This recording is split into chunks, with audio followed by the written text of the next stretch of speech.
പനിയായിരുന്നു റസൂലിന്, വിട്ടുമാറാത്ത പനി. ആയിഷ ബീവിയുടെ മടിയിൽ തലവെച്ച് കിടക്കാണ്. പനിയൊന്നും വിട്ടുപോകാൻ മഹദി തന്നാലാവുന്നത് ചെയ്യുന്നുണ്ട്, പക്ഷേ പനി ഒട്ടും കുറയുന്നില്ല. ജിബ്രീൽ അലൈഹിസ്സലാത്തു വസ്സലാം വന്നിട്ട് ചോദിച്ചു, നബിയെ, പുറത്ത് ഇസ്രായേൽ നിൽക്കുന്നുണ്ട്, അങ്ങേക്ക് സമ്മതാണെങ്കിൽ അങ്ങയുടെ റൂഹിനെ കൊണ്ടുപോകാൻ അള്ളാഹുവിന്റെ കൽപ്പനയുണ്ട്. നബി തങ്ങൾ സമ്മതം മൂളി. ഇസ്രായേൽ അലൈഹിസ്സലാത്തു വസ്സലാം തങ്ങളുടെ റൂഹിനെ പിടിക്കാൻ തുടങ്ങി. തങ്ങളെ വേദന സഹിക്കാൻ കഴിയാതെ പറഞ്ഞു,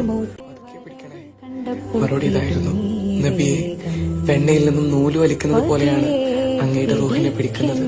നബി തങ്ങൾ പറഞ്ഞ മറുപടി, ഇങ്ങനെയാണെങ്കിൽ എന്റെ ഉമ്മത്തിന്റെ അവസ്ഥ എന്താകും?